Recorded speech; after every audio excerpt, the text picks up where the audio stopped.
Here are 3 proven ways that you can boost your testosterone naturally, and I promise you, if you implement them today and stay consistent throughout your life, you will save your future children. And don't worry, these aren't some basic ass tips like I had in the thumbnail, okay? I'm gonna get specific here. Let's cut the bullshit and get straight into it. Number 1, increase your cholesterol. So what is cholesterol? It's basically just a compound in your body that you really need, okay? The reason you need it so bad is because it's the main ingredient of testosterone.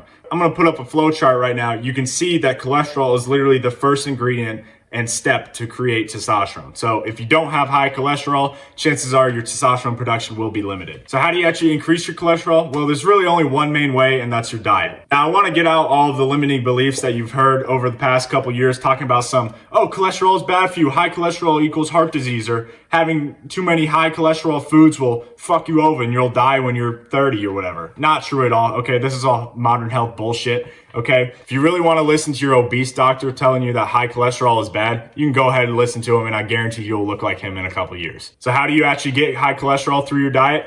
Eggs and meat. Okay, pretty simple. Out of pretty much every food, red meat and eggs will increase your cholesterol the most. And quick theory to throw out there, isn't it kind of funny that all the major health organization and health article journals and stuff always say, oh, more than 2 eggs a day is bad, or don't have too much red meat, it might cause heart disease. And suddenly, for some reason, they're all starting to come around seeing how healthy it actually is.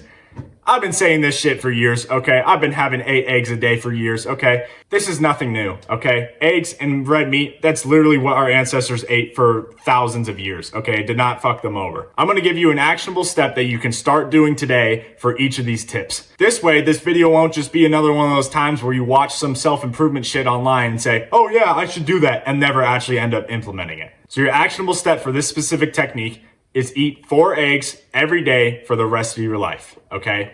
Now, I understand there is a shortage going on right now, so that is kind of a valid excuse, but other than that, like, oh, if your parents aren't letting you, like, just do it anyways, dude. Like, if your parents are really saying, like, no more than 1 egg a day, and if it's not like a financial problem, bro, just cook the 4 eggs, bro. Eggs are like 30 cents a piece max. They're the easiest food to cook. You literally can't fuck them up. And they're damn near the most nutrient-dense food on the planet. So there shouldn't be any excuses of why you're not having 4 eggs every day for the rest of your life, okay? If you can't handle that, fucking do 2. If you can't handle that, do 1. But literally, I am begging you for the sake of your future children, for the sake of your cholesterol, and for the sake of your testosterone, please eat more eggs. Tip number 2, limit your exposure to radio waves, okay? I know it kind of seems tinfoil hatty and stuff, but there's been a lot of recent research on this shit that shows it's actually pretty true. I'm gonna throw up this study and I'll explain it real quick what happened. So pretty much the researchers took like 2 groups of people and exposed one of them to EMF rays for 5 hours and the other one without it, right?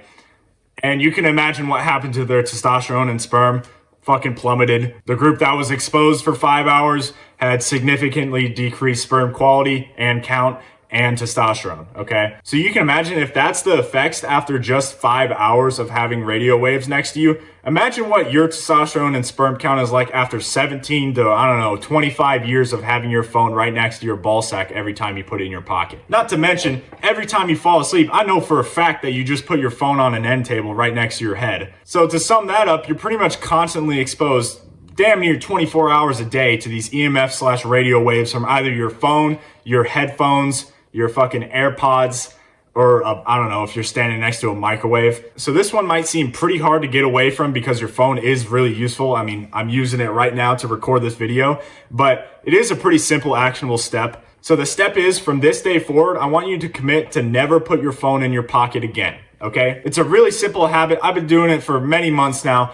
And really, after a couple of days, you just get used to it, okay? And there might be some limiting beliefs like, oh, what if I had my hands full or some shit? So what you can do for that is literally just switch it on airplane mode real quick. I'll throw up this other study that shows turning on your airplane mode pretty much disables all the cellular data, the Wi-Fi, the Bluetooth, so pretty much cancels out all the radio waves that are going to your phone and kind of reflecting off of it. So you really don't have to worry about it if it's on airplane mode. So if you really have to put your phone in your pocket because, I don't know, your hands are full or you're in a place where you don't have a bag or whatever, you can just switch on airplane mode really quick and it'll be all good. So personally, I think the fact that all I have to do is not have my phone in my pocket and in exchange I get non-disintegrated sperm from the radio waves, I think that's a damn good deal, and I think you should too. So there's your actionable step. Don't ever put your phone in your pocket, okay? Okay, for this next tip, it's gonna sound kind of basic, but I'm gonna go a little more in depth into it, okay? Technique number 3, go outside. So I'm not gonna explain all the kind of science behind it, but vitamin D3 is extremely important. And honestly, damn near everyone is deficient in vitamin D, okay? And you might just think you can just take a couple capsules a day of vitamin D3, but there's a couple problems with that because a lot of pills, in fact, probably most of them,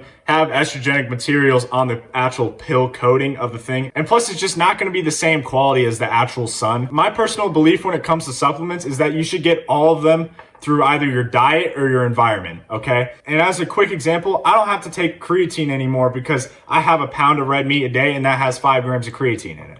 And I'm not saying don't take creatine because it is super beneficial and I stand 100% behind it. But if you have access to some sort of meat product that you can get the creatine from, like an adequate amount, then you should definitely go the natural route because it's just healthier for your body, you know? And I think it should be the same way for other deficiencies. Like if you're calcium deficient, you should drink more milk and bananas or whatever, and potatoes. It just seems to me like it would be a way better alternative than having some sort of little pill that you take every day. So to get a little more specific with go outside, I know it's kind of like pretty broad. What I'm saying is like literally be out in the sun for as many hours as possible. Think about our ancestors like cavemen and fucking monkeys. They probably have 40,000 nanograms per deciliter of testosterone, right? Maybe even like 100,000 or something. And what were they doing day to day? They probably woke up after a good night's rest at like sunrise and didn't go back in the cave for like 16 hours. I guarantee you, fucking 99% of their lives were spent in the sun, right? Like think how it would actually sound like, imagine a caveman waking up, right? You know, he goes outside for a little bit. He says hi to his caveman friend Grog or whatever. And then he's like, all right, I'm just going to go chill in my cave for the rest of the day in the darkness. Like, it just doesn't make sense. That's not how humans were supposed to live. That's not how we're supposed to be evolved, right? And there are some limiting beliefs about this, like, oh, it might cause skin cancer.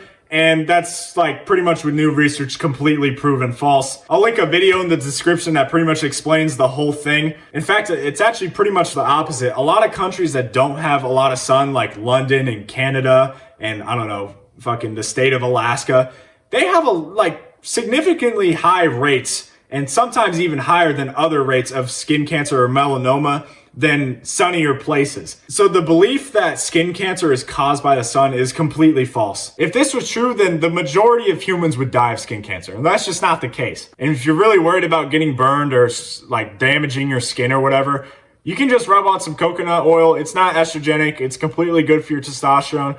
And you won't get as burned easily, but I want to let you know that getting burned and turning red, like that's your body's natural signaling telling you to, okay, that's enough sun for the day, go inside, okay? So I want to tell you how I'm implementing this because I know like the phrase, oh, get as many hours of the sunlight as you can is kind of like, that's not practical, you know? So the ways I'm implementing this is I have all my meals outside now, which just feels nice, you know, it just feels nice to be in nature and like eat something.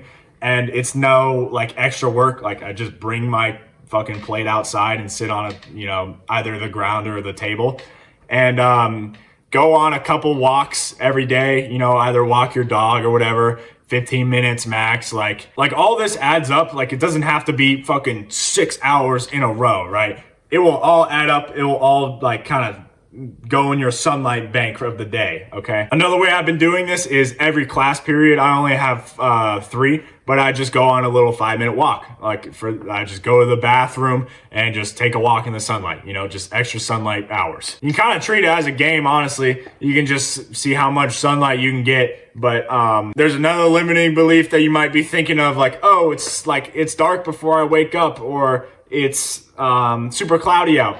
That's not true, okay? So pretty much the way the sun works is like it comes out with rays of like light and shit, obviously, but the way it's measured is watts. And literally the difference of like going outside while it's cloudy versus your room is like 300 times more like beneficial outside, okay? If you can see outside, and obviously it's not like by moonlight, there's sunlight, okay? So don't be coping saying like, oh, it's dark out or it's cloudy or I get up before the sun comes up. Like I'm telling you, dude, if you can see outside and it's not lit up from artificial light or the moon, then there's sunlight out there. Obviously, it's not as effective if it's like super cloudy and rainy out, but I'm telling you, like, the sun is through those clouds, okay? And it can easily penetrate that and go into your skin and, you know, give you all the benefits. So the actionable step for this technique is baby steps, okay? Start with, you know, 1 hour a day, you know, 2 15-minute walks, eating one meal outside, so about 30 minutes, and, you know, kind of just go up from there. Just try to gradually spend more time outside. Even if this isn't right, and all the studies say it is, but let's just say, you know, it wasn't backed by science.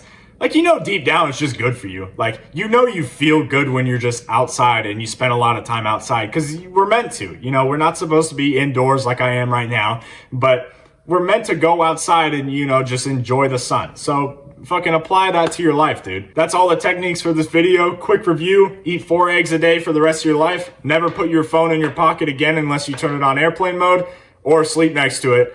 And number 3, just get outside more, okay? That's all for the video, but if you want more help, I have a link in the description that you can click and I can help you guarantee that you can have children and make sure testosterone is at optimal levels. Thanks for watching.